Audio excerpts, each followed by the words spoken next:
Subscribe to Storylab. Now let's begin this one. The Tuesday afternoon, sun hung low over the desert highway when Emma Grant's hands finally stopped shaking enough to dial her father's number.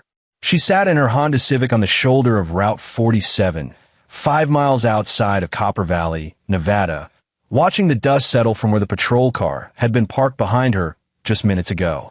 "Dad," her voice cracked. "Dad, I need you." Stephen Grant was in his home office, going through old case files he'd been digitizing, a retirement project that kept his mind sharp after 23 years with military intelligence. At 61, he maintained the same lean build and sharp eyes that had served him through operations in 4 different countries. The moment he heard his daughter's voice, every instinct honed over 2 decades snapped to attention. "Emma, what happened?" She told him. The words came in fractured pieces, pulled over for a broken taillight, the officer's hand on her shoulder that moved lower, his breath on her neck, the badge that read R. Wiley when she tried to see his face. How she'd push him away, and he'd laughed. "Who's gonna believe you over me, sweetheart?" The way he'd gotten back in his cruiser and driven off like nothing had happened. Stephen's grip on his phone tightened until his knuckles went white. "Are you safe right now? I'm still on the roadside.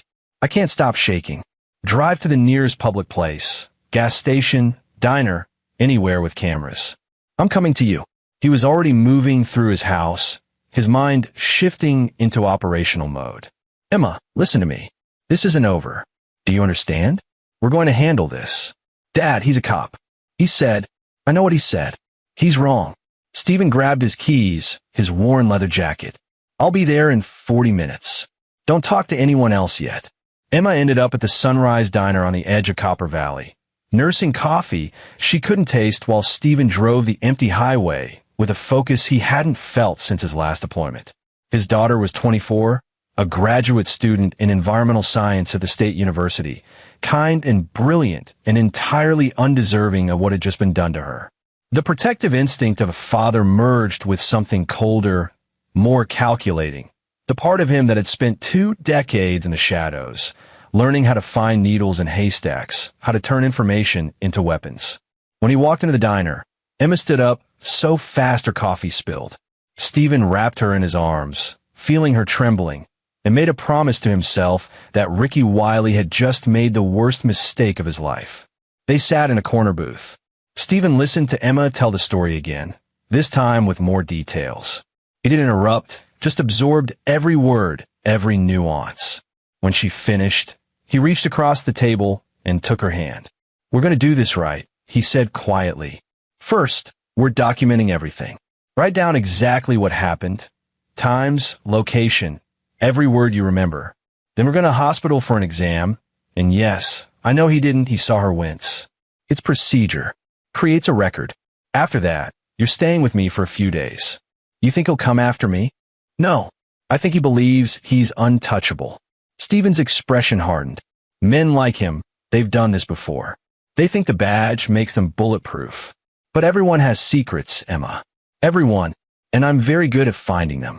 Emma knew her father's history in fragments, classified missions he couldn't discuss, a career that had taken him away for months at a time when she was growing up. After her mother died 8 years ago, Stephen had retired to Nevada, bought a small house outside Copper Valley, and tried to live quietly.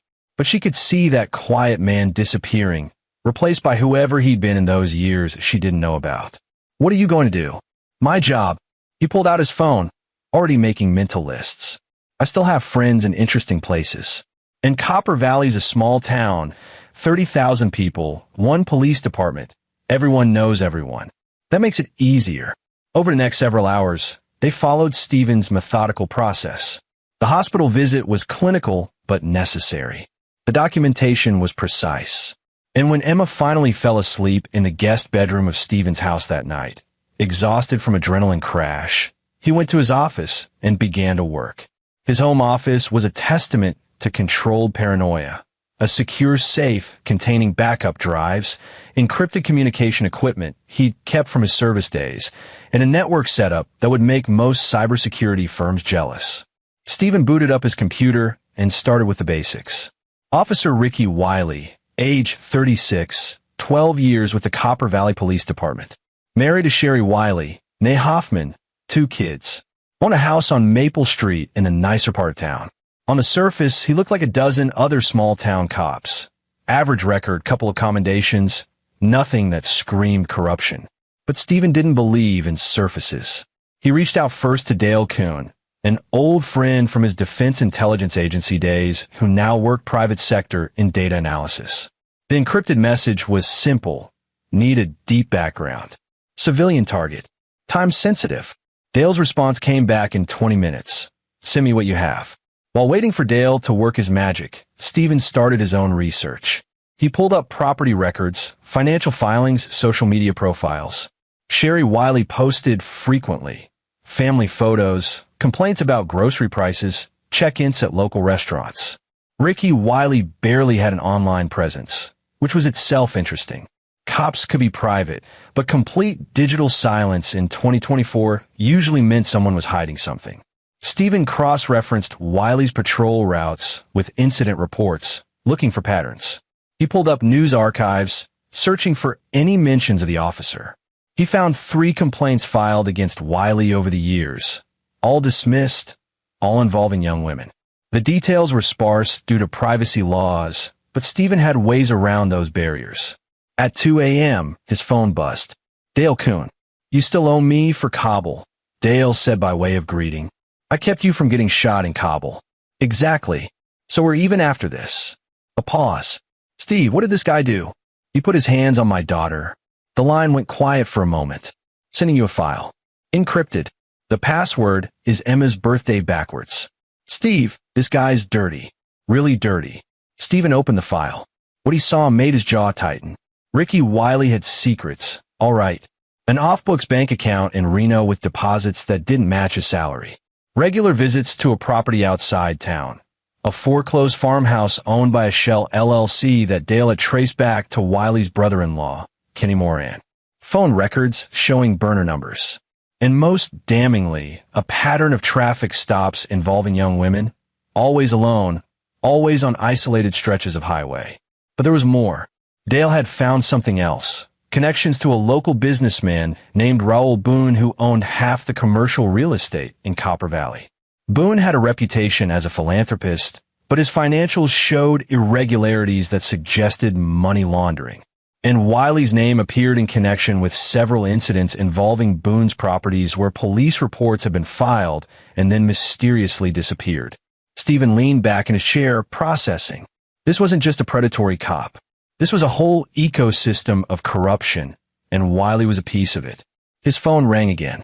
This time it was Jeremy McConnell, another old contact, a former JAG officer who now practiced law in Las Vegas. Dale called me. Jeremy said you might need legal consultation. Stephen appreciated the circumspection. Potentially. I'm in Copper Valley tomorrow afternoon anyway. Different case. I could swing by. I'd appreciate that.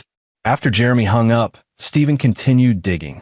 He found the foreclosed farmhouse property on satellite imagery, isolated, surrounded by empty land. He noted the coordinates. Then he started looking into Kenny Moran, Wiley's brother-in-law. Moran had a record, petty theft, assault, drug possession. He worked as a mechanic at a garage in town, but his tax return showed income that didn't match his wages. The picture was getting clearer. Wiley wasn't just a corrupt cop.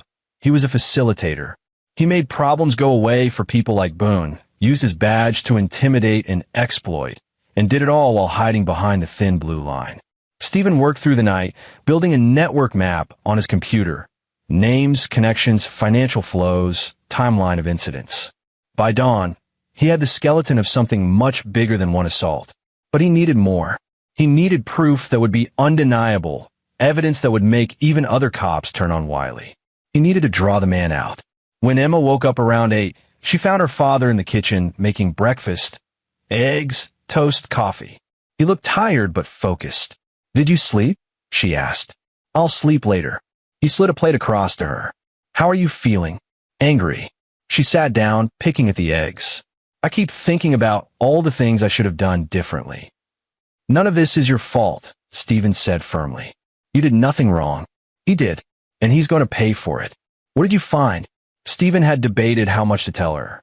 Emma was smart, resilient, but she was still processing trauma. But she was also an adult, and she deserved to know. He's done this before.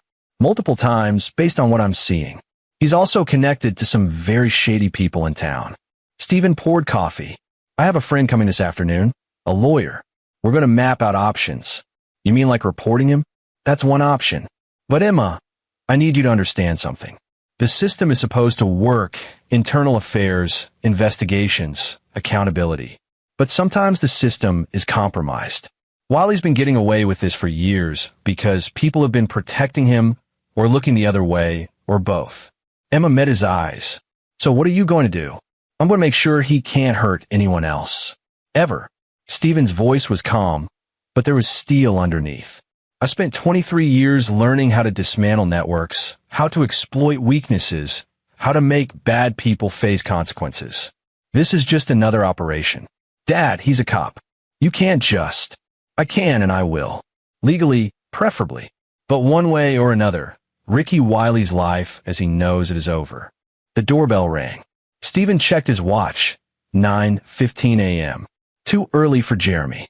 He went to the door, hand instinctively going to the pistol he kept in a quick-access safe by the entrance. Through the window, he saw a police cruiser in his driveway. His blood went cold. Then he recognized the man on his porch, not Wiley, but Captain Christopher Hartman of the Copper Valley PD. Stephen had met Hartman exactly once at a community barbecue 3 years ago. They talked briefly about military service. Hartman had been Army, enlisted, did a tour in Iraq before joining the police. He was in his early 50s, professional, with a reputation as a straight shooter. Now Hartman stood on Stephen's porch looking uncomfortable. Stephen opened the door. Captain, Mr. Grant, I'm sorry to bother you so early. I need to speak with you about an allegation involving one of my officers. Stephen's mind raced. Had Wiley reported them first? Was this intimidation? Come in. Hartman stepped inside, saw Emma in the kitchen, and his expression shifted, something between recognition and resignation. Miss Grant, I'm Captain Hartman. I know who you are, Emma said quietly. Hartman turned back to Stephen. Officer Wiley filed a report this morning. Says your daughter made threatening phone calls to him last night. Claims she's going to file a false complaint about his conduct during a traffic stop. He's asking for a restraining order. Stephen felt Emma tense behind him. He kept his own expression neutral. Is that right? I need to ask. Is your daughter planning to file a complaint? Yes, Stephen said simply.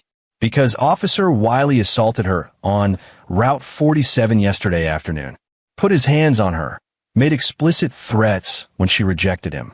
So yes, there will be a complaint. A real one. Hartman's jaw tightened. Do you have evidence? I have my daughter's testimony. I have a medical examination conducted last night. And I have a pattern of behavior from Officer Wiley that suggests this isn't the first time he's abused his position. Stephen crossed his arms. Captain, I know you've got a job to do, but I spent 23 years in military intelligence. I know when someone's getting ahead of a story. Wiley's trying to discredit Emma before she can report him. It's a classic Darvo tactic: deny, attack, reverse victim and offender. Hartman was quiet for a long moment. Then, can I speak with you privately, Mr. Grant? Stephen glanced at Emma, who nodded. He led Hartman out to the back patio. Once the door was closed, Hartman turned to him. I need you to be straight with me. Did your daughter call Wiley last night?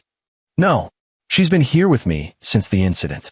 I have her phone if you need to check the records. Hartman exhaled slowly. Wiley's been with the department 12 years. Never had a substantiated complaint. Never had one substantiated. Stephen corrected. How many complaints were filed and dismissed? Hartman's silence was answer enough. Captain, I don't know you well, but you were Army. You understand chain of command, honor, doing the right thing even when it's hard. Stephen met his eyes. My daughter was violated by someone who swore an oath to protect people. That man is now trying to destroy her credibility before she can even report him. If you bury this, if you let him get away with it, you're complicit. And I promise you, I won't let it stand. Are you threatening me, Mr. Grant? I'm informing you. Stephen's voice was level. I've already started gathering information. What I found in less than 12 hours suggests Officer Wiley is involved in activities well beyond assaulting my daughter. You can get ahead of this, do the right thing, clean your house. Or you can protect him, and when everything comes out, and it will come out, your career goes down with his. Hartman's expression darkened. I don't respond well to ultimatums. It's not an ultimatum. It's reality. Stephen pulled out his phone, showed Hartman a photo, Wiley's off-books bank account statement. I have more. Much more. The question is whether you want to be part of the solution or part of the problem. Hartman stared at the phone, then at Stephen. Where did you get this? Does it matter? It's real. The account exists. The deposits don't match his salary. And that's just the surface. For a long moment, Hartman said nothing. Then, I need to make some calls. Don't leave town. I'm not going anywhere. But Captain, Stephen waited until Hartman turned back. I'm giving you 72 hours to do the right thing. After that, I take this to the FBI, the state police, and every media outlet I can find. Your choice how this plays out. Hartman left without another word. Stephen watched the cruiser pull away, then went back inside to Emma. What did he say? She asked. He's going to make calls, which means he's either going to investigate properly or he's going to warn Wiley. Stephen poured himself fresh coffee. Either way, we're ready. Jeremy McConnell arrived that afternoon, carrying a briefcase and a bottle of bourbon. He was 58, gray-haired, with the sharp eyes of someone who'd spent decades reading people. He listened to Emma's story without interrupting, made notes, asked clarifying questions. When she finished, Jeremy sat back. You have a case. Assault, abuse of authority, civil rights violations. Criminal and civil. The problem is proof. It's your word against the cops, and juries tend to side with cops. What if we had evidence of a pattern? Stephen asked. Other victims, other incidents? That would help. But getting other women to come forward against a cop is difficult. They're scared. They've been told no one will believe them. They've moved on with their lives. Stephen pulled out his laptop, showed Jeremy everything Dale had sent him. The lawyer's expression grew more serious as he scrolled through the files. This is good work. But some of it, the bank records especially, I have to ask how you obtained these. Does it matter for a defense strategy? It matters if we want to use it in court. Illegally obtained evidence gets thrown out. I'm not planning to use it in court. I'm planning to use it as leverage. Stephen leaned forward. Jeremy, I don't want a trial. I want that man's life destroyed.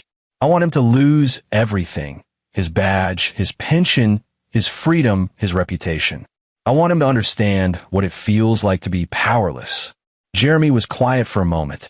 Steve, I'm an officer of the court. I can't be party to anything illegal. I'm not asking you to be. I'm asking you to help Emma file the proper complaints, navigate the system, make sure her rights are protected. What I do with the rest of this information, that's my business. Jeremy looked at Emma. What do you want? I want him to pay, she said quietly. But I don't want my dad to go to jail doing it. I won't, Stephen assured her. I've operated in legal gray areas before. I know the boundaries. Jeremy sighed, opened his briefcase, pulled out forms. All right, let's start with the official complaint. Emma, I need you to walk me through everything again. Over the next 2 hours, they built an airtight formal complaint. Jeremy made calls to contacts in the state attorney general's office, started laying groundwork for a civil rights investigation. Meanwhile, Stephen continued his research, building a dossier on Ricky Wiley that grew more damning by the hour. By evening, Dale sent another message. Found something. Wiley's brother-in-law, Kenny Moran, has a business partner, Raoul Boone. The farmhouse property? It's a distribution point. I've got surveillance footage from a gas station nearby, showing trucks coming and going at odd hours. Wiley's cruiser shows up there too. Stephen felt pieces clicking into place. Wiley wasn't just corrupt. He was actively involved in Boone's operation, whatever it was. Drugs, most likely, given Moran's history and the isolated location. His phone buzzed. Unknown number. Stephen answered cautiously. Yes, Mr. Grant. It was Captain Hartman. We need to talk. In person. Tonight. Where? The old Miller warehouse on Industrial Drive. 11 p.m. Come alone. The line went dead. Stephen stared at his phone. This was either very good or very bad. Jeremy, still at the house, frowned. You're not seriously considering going. I am. It's an obvious setup. Probably. but it's also an opportunity. Stephen checked his watch. If Hartman's dirty, he'll try to threaten me or buy me off. If he's clean, he wants to talk off the record. Either way, I learned something. And if they just shoot you? Stephen smiled grimly. I didn't survive 2 decades in intelligence by being stupid. I'll be careful. Emma grabbed his arm. Dad, please. This is getting too dangerous. It was always dangerous. But I promise you, I know what I'm doing. He kissed her forehead. Stay here. Jeremy will stay with you. If I'm not back by 1 a.m., call the FBI field office in Vegas. Number's on my desk. At 10:45 p.m., Stephen drove to the warehouse district. The Miller warehouse was abandoned, a relic from when Copper Valley had pretensions of industrial growth. He parked 2 blocks away, approached on foot, eyes scanning for threats. Years of training made him conscious of sight lines, exit routes, potential ambush points. The warehouse door was unlocked. Inside, dim light from industrial lamps. And Christopher Hartman, alone, standing in the middle of the empty space. Stephen entered slowly, hands visible. Captain Grant. Hartman looked exhausted. I'm taking a hell of a risk meeting you like this. Why are we here? Because I can't have this conversation at the station. Walls have ears. Hartman rubbed his face. I've been captain for 6 years. In that time, I've tried to run a clean department. But Copper Valley's a small town. People have relationships going back generations. Favors get traded. Lines get blurred. Ricky Wiley, among others. But yes, Hartman pulled out a flash drive. This is everything I have on Wiley. Internal complaints that were buried, incident reports that disappeared, witness statements that were never followed up on. I've been collecting it for 2 years, since I started suspecting something was wrong. Stephen took the drive. Why didn't you act on this? Because Wiley's not alone. He's protected. By the city council, by Raoul Boone who owns half this town, by other cops who are in on it or too scared to speak up. Hartman's voice was bitter. I tried going through official channels. Got stonewalled. The mayor made it clear that if I pushed too hard, I'd be replaced with someone more cooperative. So you've been sitting on evidence of crimes. I've been waiting for the right moment. An opportunity. Leverage. Hartman met Stephen's eyes. And then you walked into my life with your daughter's complaint and your intelligence background. I know who you are, Grant. I looked you up after we met 3 years ago. Defense Intelligence Agency. Operations in classified theaters. Metals I can't even verify because they're still sealed. You're exactly what I need. Stephen, process this. You want me to be your weapon. I want you to be the spark that burns this whole thing down. Wiley assaulted your daughter. That's personal for you. But it's also the crack in the wall. You go after him hard enough, loud enough, the whole rotten structure collapses. And you stay clean. I stay effective, Hartman corrected. If I go down with them, who runs this department? Someone Boone picks. No, I need to survive this so I can rebuild after. It was pragmatic, borderline cynical, but Stephen understood the calculus. What's on the drive? Proof that Wiley's been on Raoul Boone's payroll for 8 years. Proof that he's assaulted at least 5 women, probably more. Proof that he and his brother-in-law are running product through that farmhouse. And proof that Mayor Glenn Wyatt has been covering for all of it because Boone finances his campaigns. Stephen felt a cold satisfaction. You're handing me a conspiracy. I'm handing you the truth. What you do with it is your business. But Grant, Hartman stepped closer. Boone's dangerous. He's got money, connections, a willingness to hurt people who threaten him. If you go after Wiley, you're going after Boone. And that means you need to be smarter and meaner than both of them. I am. Hartman studied him, then nodded. Yeah, I believe you might be. 72 hours, you said. That's not much time. It's enough. Stephen pocketed the flash drive. One question. Why did you really come to my house this morning? To warn you, actually. Wiley told me he was filing the false report. I want to see if you were someone who'd fold under pressure or fight back. You fought back. A grim smile. That's when I knew I'd backed the right horse. They parted ways in the darkness. Stephen drove home with his mind racing, already planning his next moves. The flash drive was a treasure trove. Hartman had been thorough, methodical, building a case he couldn't prosecute himself, but could give to someone who could. Back at his house, Emma and Jeremy were still awake, anxious. Stephen showed them the drive's contents. Jeremy whistled low. This is enough to take down half the city leadership. That's the plan. Stephen started mapping out a strategy. We go public in 72 hours. But before that, I need to make sure Wiley can't run, can't destroy evidence, can't hurt anyone else. That means we need to move fast and smart. What do you need? Jeremy asked. I need copies of this drive in multiple hands. FBI, state police, journalists, insurance. In case anything happens to me. I need to identify Wiley's other victims and get them ready to speak. And I need to make Raoul Boone nervous enough to make a mistake. Emma was looking at her father with a mixture of awe and concern. You're enjoying this. Stephen met her eyes. I'm doing what I do best, Em. These people hurt you. They've hurt others. They think they're untouchable because they've gotten away with it for so long. But everyone has a breaking point. Everyone has a weakness. And I'm very good at finding those. Over the next 24 hours, Stephen orchestrated a careful series of moves. Dale tracked down 3 of Wiley's previous victims, women who'd filed complaints that went nowhere, who'd been intimidated into silence. Jeremy reached out to them through intermediaries, offered legal protection, convinced 2 of them to come forward. Meanwhile, Stephen started feeding information to a reporter at the Nevada Independent, a woman named Tracy Suarez who'd built a reputation for investigative journalism. He didn't reveal everything, just enough to get her interested. A corrupt cop, a pattern of abuse, connections to organized crime. On the second day, Stephen made a bold move. He visited Raoul Boone's office. Boone was 62, silver-haired, wearing an expensive suit in an office decorated with photos of him shaking hands with politicians and celebrities. He greeted Stephen with a practiced smile that didn't reach his eyes. Mr. Grant, I don't believe we've met. We haven't, but I think we have mutual interest to discuss. Stephen sat down uninvited. Ricky Wiley. Boone's smile froze. Officer Wiley is an acquaintance. He's an employee. Let's not insult each other with euphemisms. Stephen leaned back. See, I have a problem. Wiley assaulted my daughter. I'm going to destroy him for that. But I'm a reasonable man. I don't want collateral damage. So I'm giving you a chance to cut him loose. I don't know what you're talking about. Stephen pulled out his phone, showed Boone a photo, financial records linking Boone to the farmhouse property. You can play dumb if you want.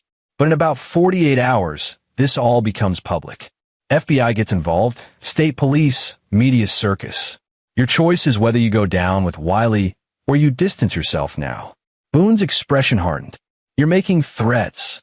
I'm offering you a deal. Wiley assaulted my daughter. That's personal. Your business dealings? I don't care about them. Let me have Wiley, and I'll make sure the investigation stays focused on him, not you. It was a lie, of course. Stephen had every intention of burning down Boone's entire operation. But he needed Boone to panic, to make mistakes, to turn on his allies. Boone stood up. Get out of my office. Think about it, Stephen said calmly. 48 hours.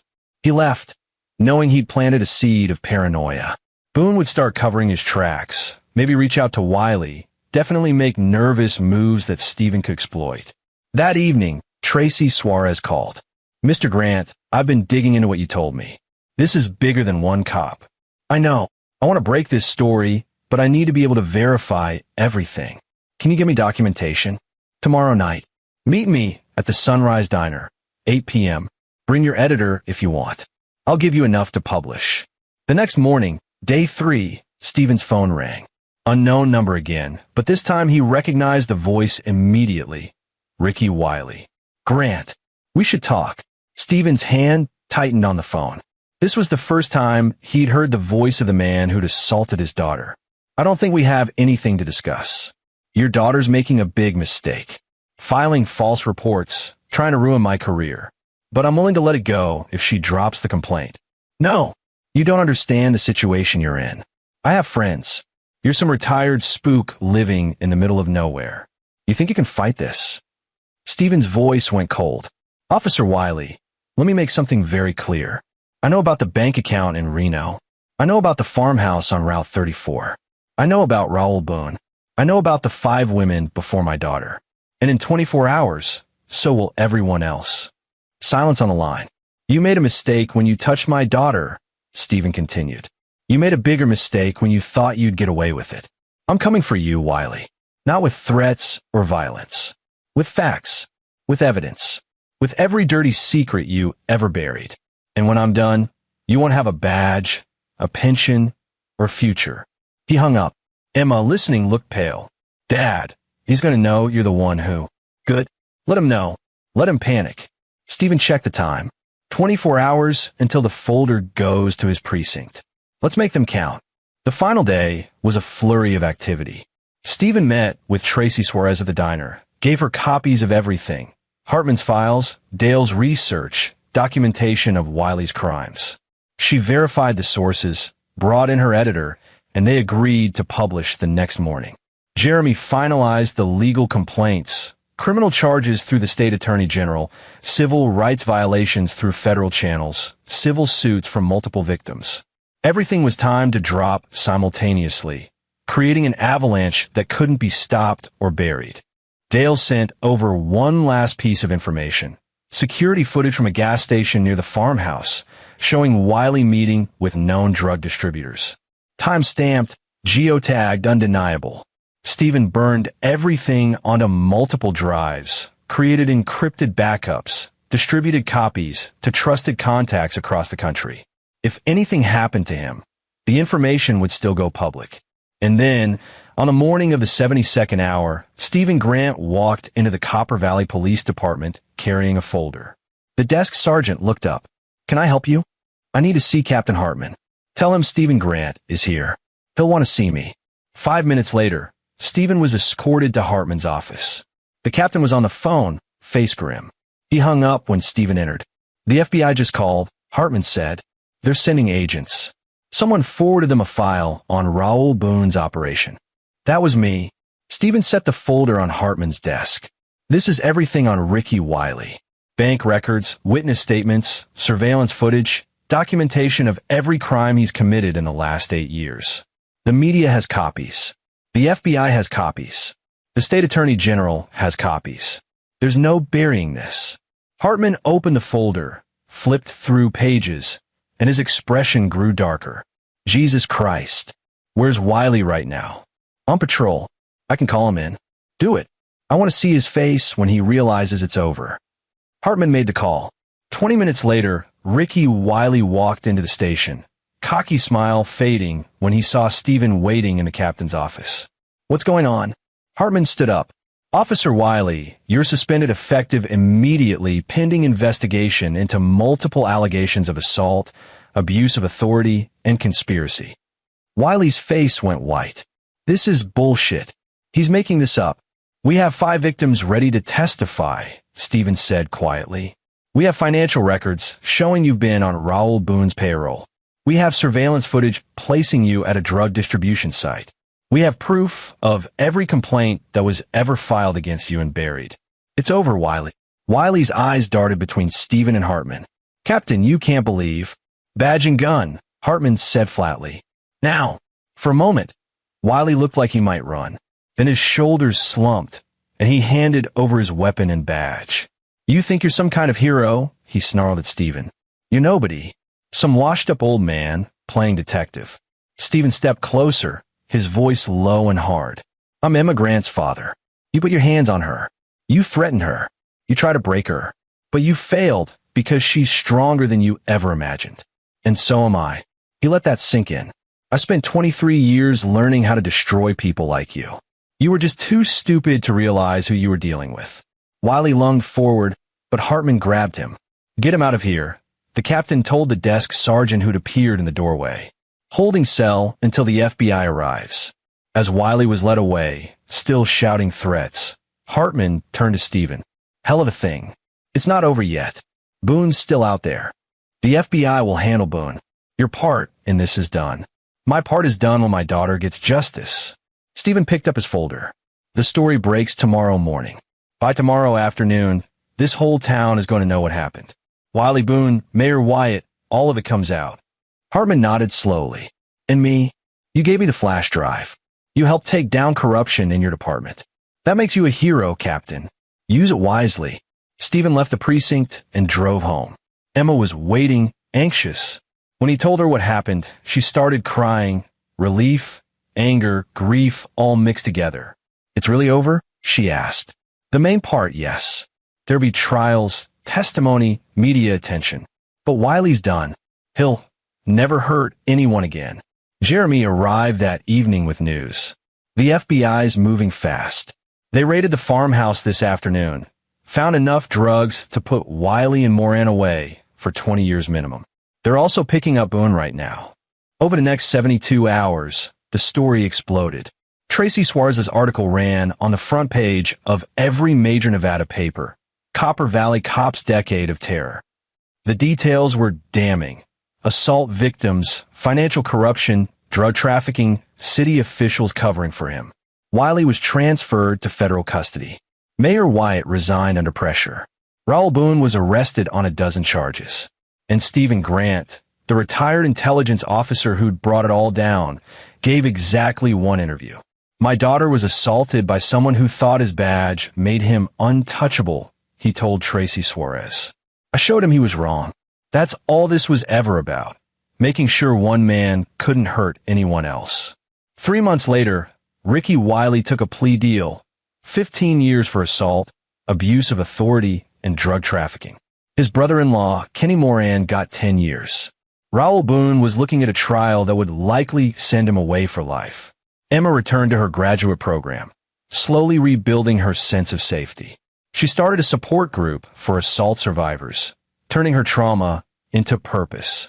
And Stephen Grant went back to his quiet life in the desert, knowing that when it mattered most, he protected his daughter and made sure justice was served. Not perfectly, not without cost, but completely and irrevocably. The folder he'd carried into that precinct had been more than evidence. It had been a promise kept, a father's love weaponized into something that corrupt men couldn't withstand. Ricky Wiley had asked who would believe Emma over him. The answer had been simple. Everyone, once Stephen Grant, made sure they knew the truth. This is where our story comes to an end. Share your thoughts in the comments section. Thanks for your precious time. If you enjoyed this story, then please make sure you subscribe to this channel. That would help me a lot. Click on the video you see on the screen, and I will see you there.